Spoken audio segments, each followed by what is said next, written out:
Welcome to Mouhas diary my channel.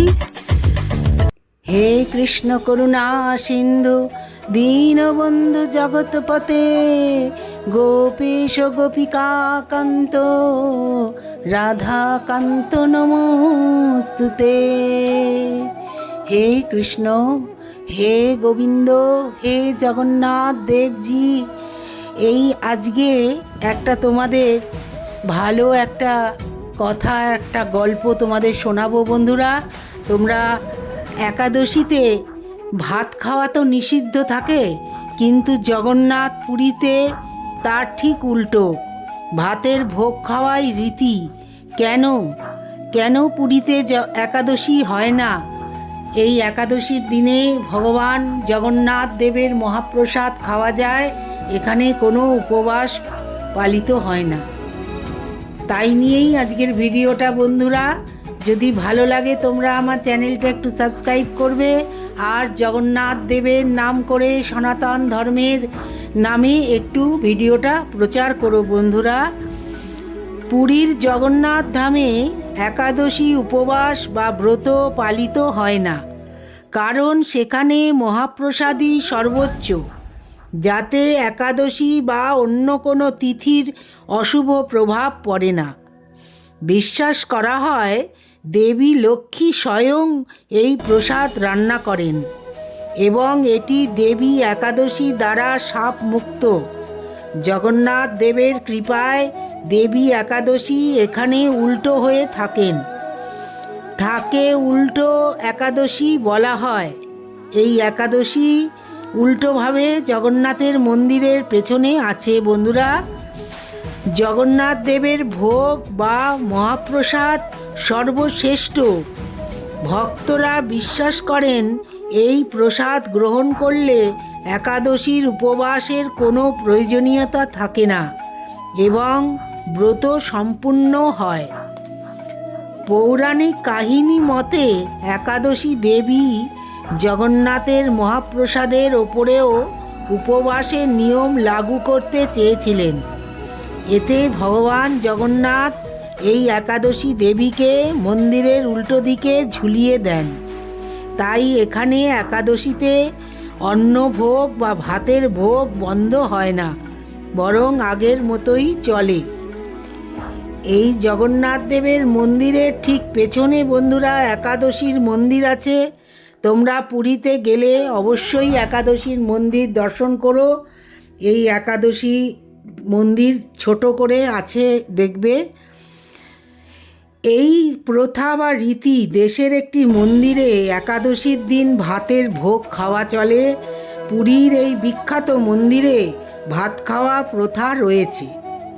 Hindu ধর্মমতে একাদশীর দিনে উপবাস পালন করা মানেই ভগবান বিষ্ণুর একনিষ্ঠভাবে আরাধনা করা। রয়েছে বেশ কিছু নির্দিষ্ট নিয়ম। এই দিন অনেকেই ভাত না খাওয়ার বিশ্বাস করে, তাই পাতে ভাতের একটি কণা পড়া মানেই চরম শোরগোল পড়ে যায়। শুধু তাই নয়, ঘরে ভাতের হাঁড়িও চড়াও ঘোর পাপ কাজ বলে অনেকে কিন্তু মনে করেন। আগেকার দিনে দিদা ঠাকুমাদের কাছে একাদশীর দিনটি অত্যন্ত গুরুত্বের বলে মনে করতেন। একাদশীর দিন এগিয়ে এলেই ঘরের একটি শুদ্ধ জায়গায় ফল, মিষ্টি, দই এইসব রেখে দেওয়া হতো। একাদশী পালন করার সময় পাতে চালের একটি কণাও যেন না থাকে, সেদিকে ছিল তীক্ষ্ণ দৃষ্টি। কারণ চালের কণা খাওয়া মানেই জীবনে ঘটে যেতে পারে মহাপাপ।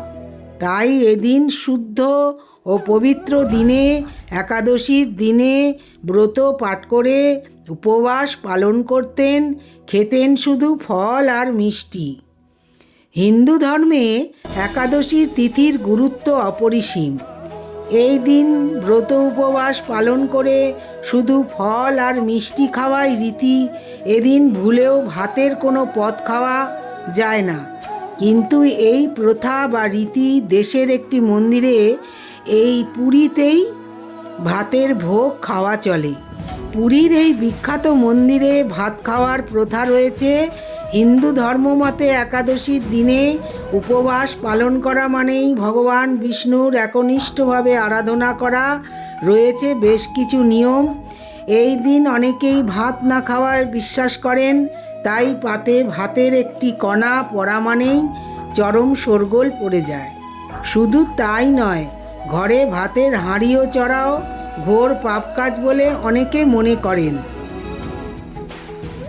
কিন্তু পুরীর মন্দিরে এই ভাতের রহস্য একবারেই আলাদা। একদিকে যখন একাদশীর দিনে ভাত রান্না করা খাওয়া মন্দিরে তো বটেই, বাড়িতেও নিষিদ্ধ। ঠিক বিপরীতেই রয়েছে পুরীর জগন্নাথ মন্দির। একাদশীর দিন জগন্নাথ দেবকে ভাতের ভোগ নিবেদন করাই রীতি। বিশিষ্টদের মতে জগন্নাথ পুরীতে একাদশী উল্টো করে ঝুলছে। হিন্দু ধর্ম মতে একাদশীর তিথিতে ভাত খাওয়া হলে পরের জন্মে হামাগুড়ি দেওয়া পোকার গর্ভ জন্ম নিতে পারে। কিন্তু জগন্নাথ মন্দিরের এই রীতির বৈপরীত্য কেন? এর পেছনে রয়েছে একটা পৌরাণিক কাহিনী। পৌরাণিক কাহিনী অনুসারে একদিন ব্রহ্মাদেব স্বয়ং জগন্নাথ দেবের মহাপ্রসাদ খাওয়ার ইচ্ছা প্রকাশ করেন এবং জগন্নাথ পুরীতে পৌঁছেছিলেন মহাপ্রসাদ খাওয়ার জন্যে। কিন্তু তখন মহাপ্রসাদ শেষ হয়ে গেছে, মাত্র একটা পাতায় কয়েকটি ভাত পড়েছিল। সেই ভাত আবার একটি কুকুর চেটে খাচ্ছে। এমন সময় ব্রহ্মাদেব ভক্তিতে এতই মগ্ন ছিলেন যে ভগবান জগন্নাথের মহাপ্রসাদ খাওয়ার ইচ্ছায় তিনি সেই কুকুরের সঙ্গে বসেই ভাত খেতে শুরু করলেন। কাকতালীয়ভাবে সেই দিনটি ছিল একাদশী। ব্রহ্মার এমন ভক্তি দেখে স্বয়ং ভগবান জগন্নাথ আবির্ভূত হন ও ব্রহ্মাকে বিনা দ্বিধায় কুকুরের সঙ্গে তার মহাপ্রসাদের ভাত খেতে দেখে বললেন, আজ থেকে আমার মহাপ্রসাদে একাদশীর নিয়ম প্রযোজ্য হবে না। সেদিন থেকেই জগন্নাথ পুরীর একাদশী হোক বা অন্য যে কোনো তিথি পড়ুক না কেন, ভগবান জগন্নাথের মহাপ্রসাদে কোনো উপবাস বা তিথির প্রভাব পড়ে না। তাই জগন্নাথ পুরীতে উল্টো একাদশী উদযাপন করা হলে চালের ভোগই রান্না ও প্রসাদ নিবেদন করা হয়। জগন্নাথ দেবকে 56 ভোগ নিবেদন করা হয় বন্ধুরা। পর্বে পর্বে সকাল থেকে জগন্নাথ দেবের অনেকবার ভোগ নিবেদন করা হয়। আর হাঁড়ির পর হাঁড়ি চাপিয়ে চাপিয়ে কি সুন্দর প্রসেসিংয়ে এই ভোগ রান্না হয় বন্ধুরা। সমস্ত হাঁড়িগুলো ভাত সুন্দর সেদ্ধ হয়ে যায়, তরকারি অপূর্ব। জগন্নাথের ভোগ পুরীতে গেলে অবশ্যই তোমরা গ্রহণ করবে আর এই ভোগের জন্যে টাকা প্রদান করবে। আমরা ভোগের জন্যে ওখানে গেলেই পাওয়া যায় আনন্দ ভোগ। ওনার নাম দিয়ে সমস্ত ভোগ বিক্রি হচ্ছে আনন্দ বাজারে। সেইখানে ভোগ কিনেও তোমরা খেতে পারো। মালপো থেকে শুরু করে জিভে গজা, ভাত, তরকারি, পোলাও, মানে অনেক রকমের রান্না জগন্নাথ দেবকে প্রদান করা হয়। পুরীতে গেলে জগন্নাথ দেবের ভোগ অবশ্যই খাওয়া জরুরি এবং গ্রহণ করা উচিত। আর মহাপ্রসাদ শুকনো করে এরকম প্যাকেটে করে পাওয়া যায়, কাপড়ের ছোট্ট ছোট্ট কাপড়ের প্যাকেটের থলির মধ্যে মহাপ্রসাদ বিক্রি হয়। সেই মহাপ্রসাদ ঘরে রাখা খুবই ভালো, খুবই জরুরি। পুরী গেলে অবশ্যই এই মহাপ্রসাদ তোমরা সংগ্রহ করে আনবে বন্ধুরা। আর জগন্নাথ দেবকে দর্শন করবে, একাদশীর মন্দির তোমরা দর্শন করবে। আর এই জগন্নাথের যে পুরীর এই গল্পটা তোমাদের শোনালাম, তা তোমাদের কেমন লাগলো বন্ধুরা?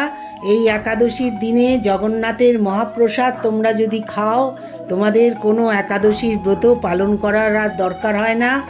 এই মহাপ্রসাদ এত পুণ্য, এত ভক্তি ভরে, যে ভগবানকে ডাকে সেই ভগবানও তার ভক্তের কথা শোনে এই জগন্নাথ দেব আমাদের ভগবান স্বয়ং শ্রীকৃষ্ণই এই জন্ম নিয়েছিল। জয় শ্রীকৃষ্ণ, জয় জগন্নাথ, জয় প্রভু। Thanks for watching Mouas diary.